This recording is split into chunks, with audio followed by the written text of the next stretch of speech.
Hey, Billy Glisson with Power Core 360, talking about baseball power hitting, how to train and teach power hitting motion. Hey, have you ever worked with your athlete, your hitter, and what you've seen is their lack of ability to stay down into their legs and they keep coming up out of posture? In other words, they're sitting there hitting and instead of getting down into their legs, driving their back leg through, what you see is them constantly coming up and out of posture, coming up and out of their legs, losing that power. Well, I'm going to suggest to you that that could be a function of lack of strength or lack of flexibility. And today we're going to go through that. We're going to start with an assessment. I'm going to show you a couple of ways of assessing actually if they're tight, because oftentimes the muscles on the front side of the hip, front side of the groin and thigh that actually go up to the front side of the spine are actually tight. And that's a flexibility issue. And if the athlete doesn't have that ability, doesn't have that flexibility or length, they're not going to be able to stay down into their legs, turn their lower half through and stay down and drive the ball. So we'll go through that assessment. I'll take you through then. After the assessment, I'll show you how to fix that, some strength and flexibility things you can do in the system, and then we'll come back and retest it at the end. Okay, so let's go through the flexibility check to see if the muscles on the front side of the thigh, the hips, what we call the hip flexor muscles, and muscles that actually attach from the thigh actually up and deep into the spine, if they're short. Here's what we're going to do. We're going to kneel down on the ground. We're going to be testing this right hip. And basically what you're looking for is the athlete's kneeling down on the right leg. We're going to look at their ability to take their hips forward and see what kind of angle do they get from their thigh coming up. What should be happening is they should have the ability to get their knee about 15 degrees back behind the hip. In other words, if they're tight, you'll see athletes that look like this. The knee and the thigh are actually forward of the hip. What we're looking for is the ability to get that knee and that hip extended back to about 15 degrees behind the hip. That's what's normal. If they're tight on the front, then what gets impacted is their ability to sit down into their legs, stay down into their legs and hips, turn their lower half. If these muscles are tight, they're not going to be able to stay down. They're going to come up out of posture because these muscles are just too tight and they can't stay down in posture. So basically, sit down on the right knee, make sure you're on a padded surface, carpet, mat, or something. Take the hips forward, make sure you're not arching at your low back. Just drive the hips forward and look down and see where's this thigh. You can see my thigh is back at about 15 degrees backwards, but if you've got someone that can't hold posture and they're here or here, that knee's in front of the hip, that's the reason they can't maintain posture. It's a flexibility or muscle length issue.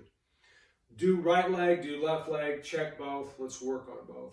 Okay, if we get into the fix, if we've confirmed that the right quad, muscles on the front of the right thigh, hip flexor, groin are tight, we can't get that knee 15 degrees behind the hip, then we're tight there and we need to fix it. Well, how we do the assessment, and in this case, the fix is going to be the same activity. We're actually going to work on what we call a passive stretch.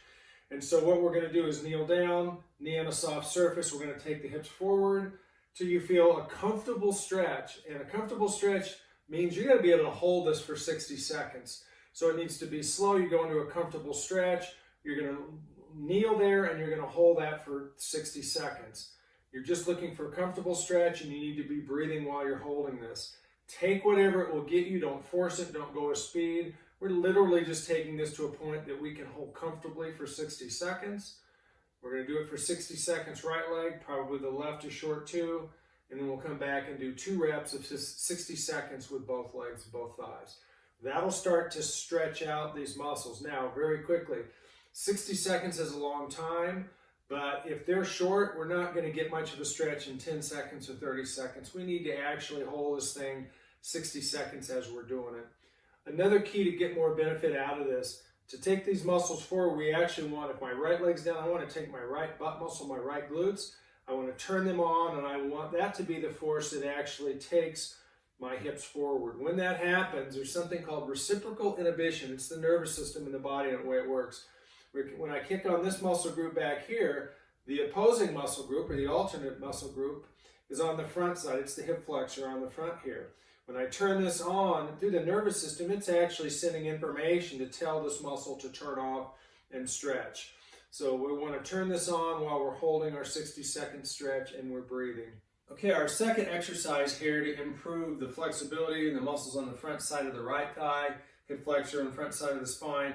So we're going to actually use our Power Core 360 hip trainer. I'm using an orange band. For me, you guys might start, depending on the age and size of the athlete, might be the light gray band, might be the black band, whatever band is appropriate for their age, size, and weight.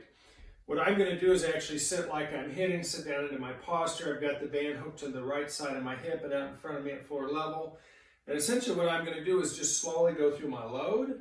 I'm going to slowly go through a stride, and I'm down into my legs, and I'm slowly just going to stay down in my legs and kind of work on my hip turn. And what I'm going to find is that as my hips start to turn, if I've got tightness anywhere on the front of the thigh, front of the hip, front of the groin, I'm staying close back here, I'm staying behind the ball, but I'm staying down in my legs and I'm turning my hips. I may get to a point like right there, okay, that's a little tight. So at this point in time, I'm going to hold this 60 seconds, and I'm going to breathe. I'm going to try to turn on this right glute back here. Once again, that'll help stretch out the front. But I'm going to stay down into posture, stay down into that stretch, keep the glutes on. I'm going to breathe, and I'm going to hold this for 60 seconds.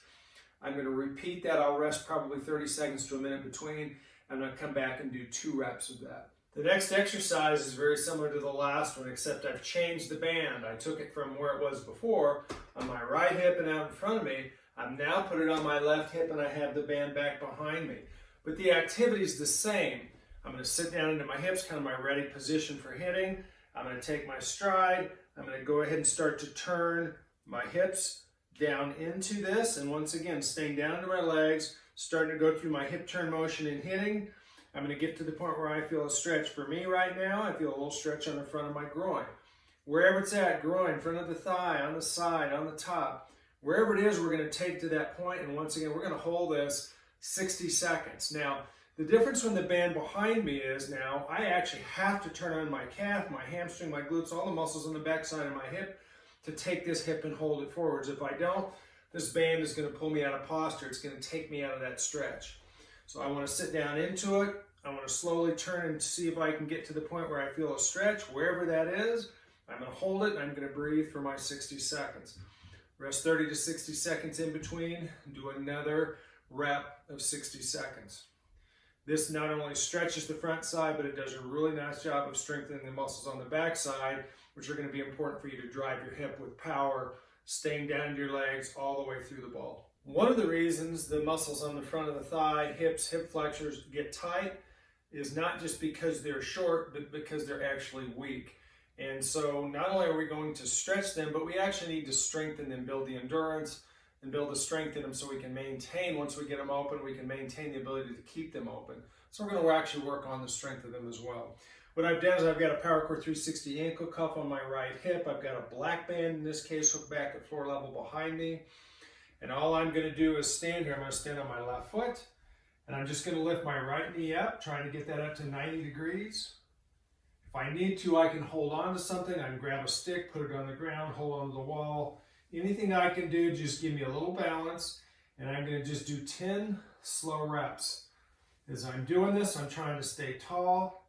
I'm not letting this jerk me back, but as I'm doing this right now, and I lift this leg up, then I'm feeling my hip flexors and all the muscles on the front side where I was actually stretching earlier that were tight, and I'm working on the strength of them. So just 10 slow reps. Take it up. As I'm pulling the right knee up, I'm actually taking my left foot and pushing it into the ground. That kicks on a lot of other muscles around my core and pelvis. That'll help with your hitting.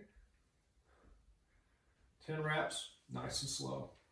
Okay, after I've done my exercises to try to fix or correct the lack of flexibility, lack of strength in the muscles on the front side of the thigh, the hip, the groin, I'm now going to go back and I'm going to recheck by putting my knee back on the ground. I'm going to take my hips forward and see, can I go any further forward? And I can actually go further forward just by doing those right leg exercises for me. And not only can I go further forward, but I can go further forward easier. So it's actually opened them up. Do the same thing for yourself. That's a quick, easy way to look to see, once again, is this knee getting at least 15 degrees back behind the hip and without a lot of tightness on the front side. Can it get there? The real ultimate retest for all this is to make sure that the athlete can now stay down into their legs, stay down into their posture as they hit. So put a T back out there, however you're going to do it. Have them sit down into their legs, load into their backside, stride, start to turn that back leg, and actually do it slow motion first, and then go ahead and actually have them hit and see if they now have a better ability as this starts to open up and and stretch, do they have a better ability to get down into their legs, stay down into their legs as they drive their back hip, backside through the ball. For a lot of athletes, this isn't going to change for most of them within a day. It may take a week or 2 weeks of doing this daily, but you'll start to see changes every couple of days. You'll see the changes, the athlete will feel it, and you'll start to notice their ability now to stay down into their legs, get down into their legs, stay down into their legs, and stay into their legs and stay in posture as they're actually turning through and driving balls.